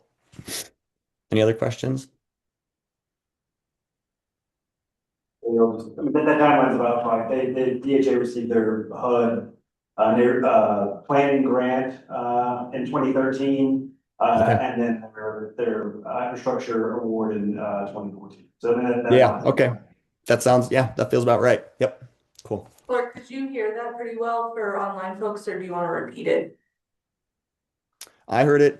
So for those who couldn't hear it, the original $30,000 Choice Neighborhoods grant was attained in 2013, I believe, and then the second layer of funding was and the infrastructure investments began in 2016, I think you said. 14. 14. Yep. And so as I mentioned, it's not yet done, but the phasing has been rolling out since then. So great. Let's go on to how we doing on time here. 12:30. So Miller Ranch is another. Actually, any other questions on the previous? No, it looks like no. Okay. Miller Ranch is a useful example in a couple different ways. Contextually, it takes place in a mountain amenity region, just like you guys. It's not quite as proximate to a resort center or resort, the sort of job center of Vail and Avon, as Brown Ranch is to Steamboat, but still, the intention was to provide workforce, a mixed income neighborhood that's providing some of the housing demand for Vail and Beaver Creek and Avon and those kind of critical job centers in Edwards. I happen to grow up right kind of up the road from here, so I can say that this used to be a ranch, the Miller Ranch, and the rodeo grounds, and in the 90s, well, just really quickly here where it got to. So this has been the transformation from a ranch into a pretty significant mixed income neighborhood with that it also through partnerships that we'll talk about in a minute created a new high school, new Colorado Mountain College campus, cool community facilities like this daycare center, a new set of pretty impressive ball fields and indoor recreational facilities, climbing wall, which are not financed specifically the neighborhood. So to be clear, this is part of a larger suite of investments. For example, the recreation facilities were funded through something called the Western Eagle County Recreation District. And then Colorado Mountain College and the school district obviously partnered on their portions, but all together they were able to create essentially sort of a new mini community in Edwards. And the land was originally acquired in 2000 by Eagle County, and they ultimately went on to partner with CMC and the high school on a project that again has a couple different elements. One, and the sort of predominant one from a housing perspective, is this 30-acre section of mixed income neighborhood housing, and then connected to that is the CMC campus, which itself has some units and a new high school, the parks and rec facilities I mentioned, some open space, and I will also mention that just since I hadn't been there for a little time, and I went by there about a month or so ago, and there's also now some new homes adjacent to the parks and rec facilities. So this is itself still building out as an area, even though the actual Miller Ranch neighborhood portion of it isn't. So in that Miller Ranch neighborhood portion, just under 300 for sale homes, mix of types, and those, and along with the things mentioned below, all of these are deed restricted, 60 to 140 AMI, and there is a resident occupancy requirement. I think it's valuable to mention that a lot of attention went into just providing a lot of diversity in types. And as I think you all have experienced with dialogue around Brown Ranch, kind of figuring out what that balance in unit types is, everything from, single family homes to multifamily has been an important part of or was an important part of the journey of getting there. Um, let's see. Terms of ownership. So again, Eagle County took the lead on this and partnered with CMC and the school district, but the county took the lead on hiring a master developer, architects and engineers. ASW Realty Partners was the lead developer, but there was different teams involved for architecture and engineering and all those different pieces. And a lot of those were local. RA Nelson is a good example of a local entity that was pretty involved in the development of the project. Um, and so then in terms of management, the Valley Home Store was created as a sort of, it's essentially a retail face for people to come and engage the county in acquiring housing through their housing programs. And it sits within the housing authority and oversees deed restrictions and qualifying and things like that, but also does education and a number of different sort of home buyer, homeowner programs. And the Valley Home Store has actually played a really important role in just sort of enabling the residents to sort of find their places and deal with churn and changeover. So they're pretty. It's a kind of an interesting. Essentially, they like to call themselves like a real estate agency specific for workforce housing. Um, let's see if there's anything else. I think, so again, to go back to the question earlier about like, what are we supposed to take from this? A couple things that I think are particularly relevant about this. Here again, you have a fairly large scale property that was acquired with the express interest of creating workforce housing and then developed in a pretty layered partnership of entities that had shared interests in meeting some of their needs as the valley was changing and work together on the horizontal infrastructure and development that would enable this place to take shape and form. And in the early days, it wasn't perfect. Over time, it's filled in and filled out, and it's become a pretty nice place. It's as a kind of urban planner, I think there are always Oh, questions. Yeah. Clark, sorry, Clark, you froze right as you said initially it wasn't perfect. Yeah, I was just saying like, and maybe the folks at Eagle County would question that, but I just recall in the early days, like the infrastructure was more simple, and over time they've continued to invest in improving some of the original infrastructure.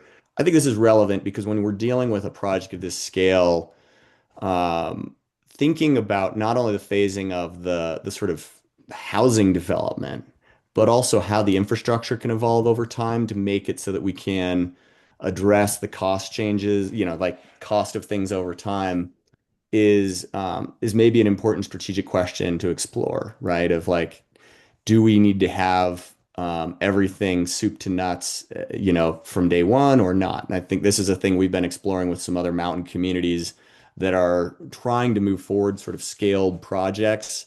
And the infrastructure costs are, as with what you guys are experiencing, a really important dynamic of trying to make that happen, an important hurdle.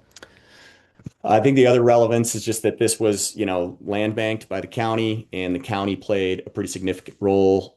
In this case, obviously, up to this point, this has really been the housing authority and the city. This isn't to suggest that you guys should change course on that, except for instead of just to say like, it's interesting too to see a county coming in and taking a lead role. And we wanted to sort of try to find different examples of municipal and county structures for moving things forward. Um, Hey, Matt, I think actually looking at the time, I'm feeling, Kale, like maybe we stop at those three and then get the rest of them tomorrow. How do you feel? Yeah, that sounds good. We can start with some discussion on these. Yeah.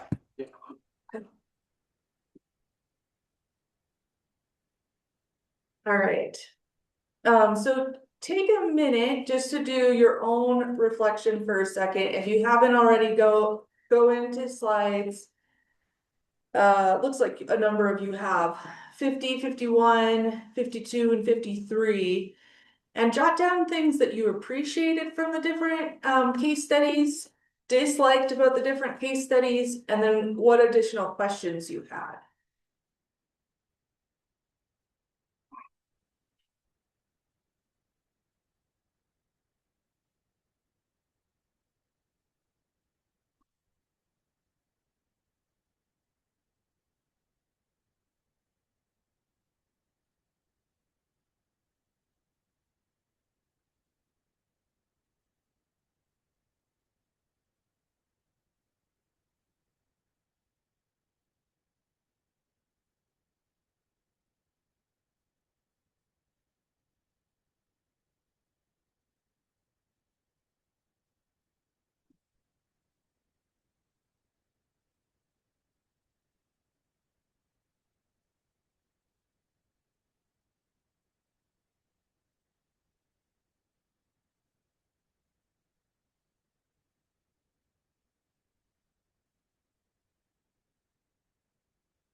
This one working for you to be able to, no, it's okay, I'll roll it down. Okay. But you can see it, I can see it.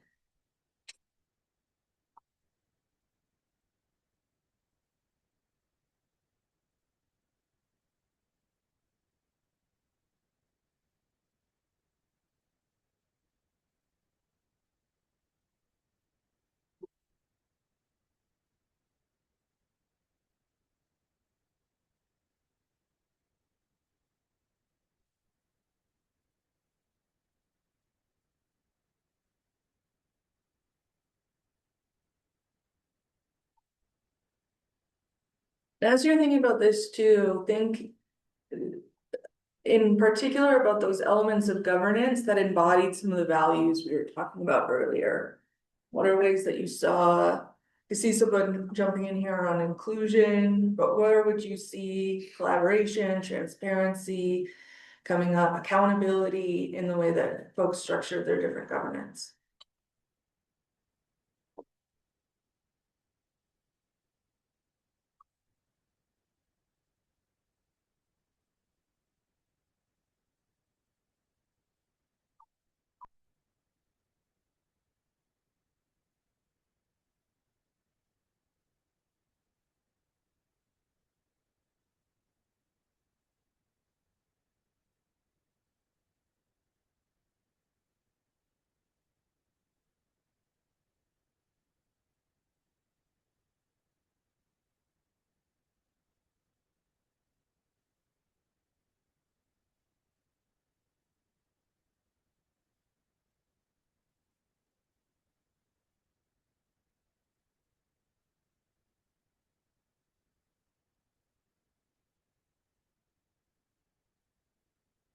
Give me a thumbs up if you're ready.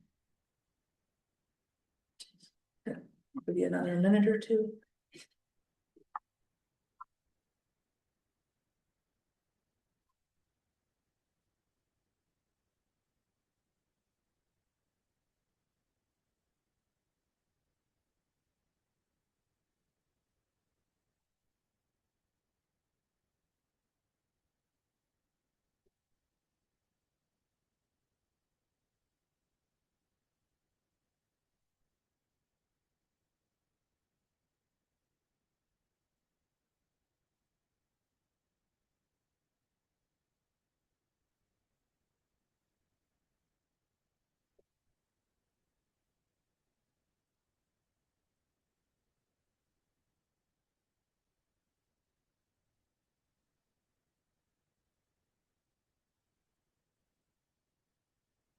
Okay. Let's go ahead and jump in. I know we've got two slides here, so I'll jump in between them. to look at what we appreciated. A number of you talked about some element of the partnerships involved. Love to hear more about what you appreciated about what you saw in partnerships.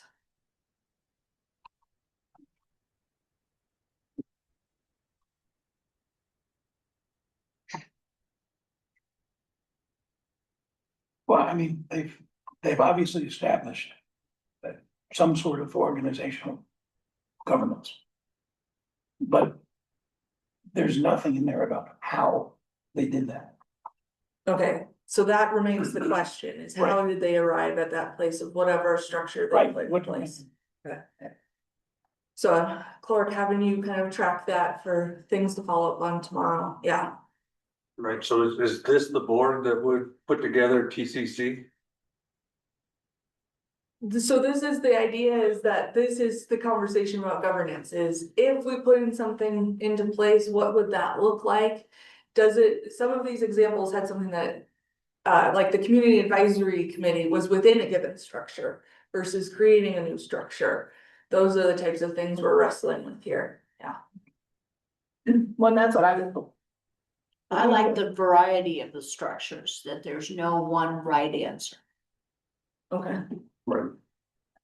kind of just to follow up on that, because I'm trying to look up TCC and see, you know, it has the board members, but it really doesn't say anything about who they are, how they're appointed, right? So I mean, I think information like that would be beneficial. Okay. Yeah, it seems like the TCC structure, although they created their own entity, and that seems like it's worked obviously for 30 years. You know, based on the previous work that we just did on transparency and accountability and all of that, like you go on the TCC website and there's like literally nothing about what they do. And so it's a way pulling it out of sort of the government realm, putting it in a nonprofit realm. To do it, but it seems like doesn't achieve some of those objectives of transparency. It's probably more efficient, as you were talking about, Jay, but may not achieve some of those other sort of values that we were talking about earlier. Okay, great. So this goes into like one of the things that we might dislike about a potential model is like, wait, if it doesn't achieve our values of transparency, that may show that something's not the right fit for us in this. It almost seems like all these case studies have come after the annexation. Mhm. Like, our problem is getting the annexation so that we can get to a point where we can hire a master developer. Because without that first piece, all the rest is kind of irrelevant. Clark, did you want to jump in too? No, sorry if there's background noise. Oh, I'm just taking notes. I mean, I think maybe you offering perspective on that and that question. There's a couple different tenors of that question. I think it's true, you know, the focus is really on the structures that were created. There are a couple that required annexation. There are others that required different types of decision making. You can imagine something like Sun Valley. You're talking about redevelopment of a major, you know, part of existing neighborhoods in some of the poorer parts of Denver. So pretty dynamic in terms of the decision making and the types of political will and community support you would need to create. And so I think in terms of looking at these things, I think it's understanding how did they get to that point and what are the structures that we might be able to use. So that's the only perspective that I'm would share on some of the ones that maybe feel like, oh, well, it doesn't include an annexation specifically. I think that's fair. And also the annexation element of this isn't, I think, the only dynamic that's going to be challenging. I think it's a dynamic that requires political will, community support, and, you know, collaboration between key partners. And so that's where I think, you know, looking at those elements. But I'm Clark, taking. would you say that overall Brown Ranch is rather unique in that regard, and that makes it hard to have direct case studies in terms of the annexation process? I lost you. Can you restate your question? You froze on my end. Sorry. Would you overall say Brown Ranch is pretty unique in that regard in terms of the annexation process compared to other projects? I don't think it's overly unique. I mean, I think annexation always brings with it a specific, set of dynamics. But I don't think that it makes it genuinely unique in a way that sort of was like, wow, this is a really tough nut to crack because of that, from my perspective. Like I would say at the end of the day, annexation is, if we really are boiling it down, it's a process that we use to, update the jurisdiction and take the property into municipal oversight. And, that's a meaningful thing. But all of these, if we boil it down even more, it's like something that has to get approval to be able to move forward. And all of these required pretty dynamic approvals to move forward. And I brought up the Sun Valley example because I would suggest that from my perspective, if I was trying to choose like the least, I would say that one's got it, there's some pretty dicey examples in here, I guess is what I'm saying. Some of them aren't. Miller Ranch wasn't as hard to do because Edwards wasn't anything at that point. So there wasn't the potential to have the level of community investment because there wasn't a surrounding community. But a place like Sun Valley, very significant. And Tierra Contenta, when you're talking about the scale of that in a place like New Mexico, where there's some pretty interesting connections to the land and ways that land had been managed historically, is another one that was pretty significant. I want to talk a little bit more tomorrow, particularly about like who got included in each of these different governance structures and what you appreciated about some of those partnerships. But I want to give a little bit of time for something that you disliked from these case studies that you're like, I don't think that's going to work here.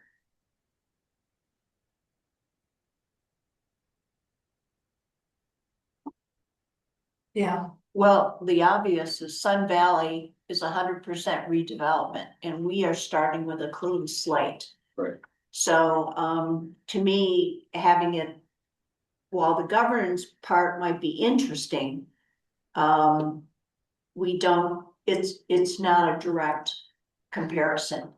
The other thing that I found, concerning on the Santa Fe project is the city annexed it in 1985. And here we are today, 40 years later.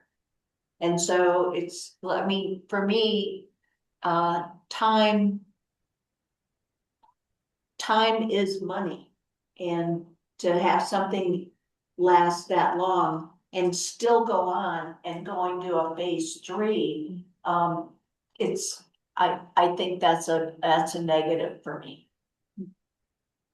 That's interesting because I actually looked at that as a positive because of the multiple phasing side of these projects. That I think one of the things, every community I've worked in, there's been like 1/3 rail piece of property which never got annexed, didn't get built on till the community wrapped their arms around like, hey, this is a 40-year project, not a 10. Traffic projections in 40 years are way out there. We're going to be looking at different modes of transportation. Like I understand the urgency side, but also the understanding that a multi-phase project is so far out there. And, that's where the master plan and really saying, oh, this is the 30-year, vision on this. I mean, my last community, we had a property voted on 4 times, which went down. And the 5th time we did a better planning process and it went through. I mean, to me, there's no discussion about the economic viability of these projects, how they work. Okay. What kind of subsidies are required to build the number of units that these people are talking about? How are they subsidized? How are they sustained?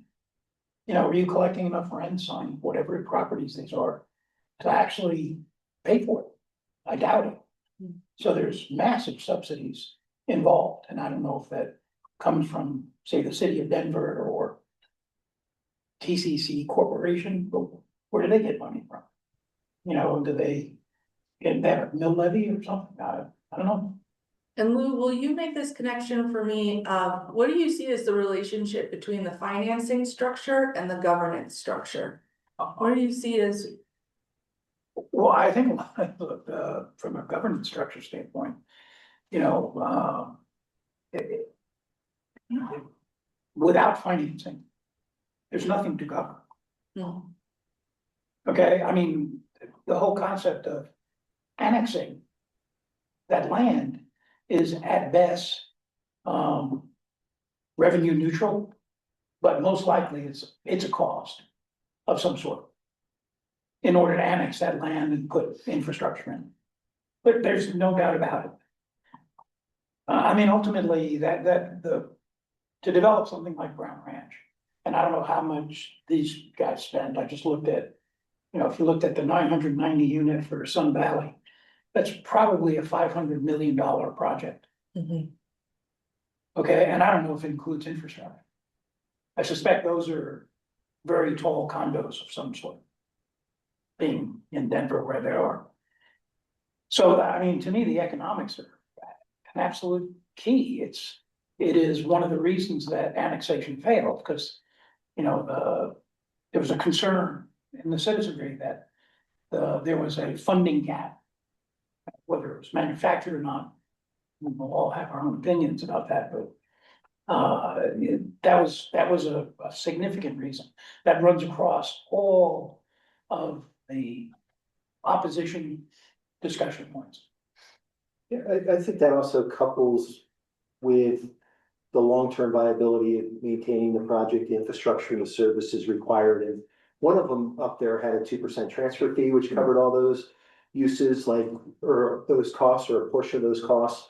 Like, I've always said, getting the money to build it is usually the easy part. Taking care of it over 40 years is the real challenge, 50, whatever the lifespan of that infrastructure. So from a governance perspective, we've got to look at, you know, setting something up which is sustainable over time, which doesn't sink the city on other services. There's ways to do that, but it takes a lot of people at the table to figure that out. Yeah, just to comment on that. I mean, I think really well spoken, Jay, on that front. I think when we talk about the finances behind something like this, it's not just what did it take to get the horizontal infrastructure done. Like, it really needs to be understood in the context of soup to nuts. What is the long term for how this thing's going to be operated financially? And we can definitely dig into that. I think to Kale's question, and you're right, Lou, obviously there's an interconnection. And thinking about how the project is going to be financed is sort of a component of one of several other decisions that need to be made. And I think where we're trying to begin is to say, how are we going to even make those decisions? Like, are we going to kind of try again the same, the same way we did before, with the understanding that the housing authority is going to be the lead. They're going to get they're going to work with the city and try to put a proposal together for annexation, and they're going to have to work on the financing? Or is a different set of structural approaches and organizational approaches going to be used? The reason so it includes financing, but isn't only limited to that. So I'm saying this mostly just to say I agree with you, and what we wanted to try to do is strip back to some of the fundamentals of sort of who made this thing happen. But I agree, for some of these to be useful over the longer haul of the work we're trying to do, a deeper understanding of project financing and funding is going to be important. And yet, absent the organizational structure or clarity on who's the lead and how the project is actually going to get done, to your point, it's a cart horse situation. Like, we need to understand that as well before we can even get into questions of the funding. So we can bring some more information to that, but I think in terms of adding content for tomorrow, I think for where we are right now, and correct me if I'm wrong, Kale, it's really trying to understand how are the decisions going to be made. and so I know we're at time now, we're gonna pause here. The last piece, if you've got any feedback on just how today went so that we're ready for going into tomorrow, is, I see somebody jumped in there, thank you, lunch meeting without lunch. But feel free to add in other thoughts so that we can adapt and change again for tomorrow. But we're gonna go ahead and just pick up where we left off, with some more case studies tomorrow, and then jump into like, what can we apply to our context? Thank you all. I'll go ahead and close down the meeting and close out the Zoom recording as well. Thank you all. Thanks, go. Thank you.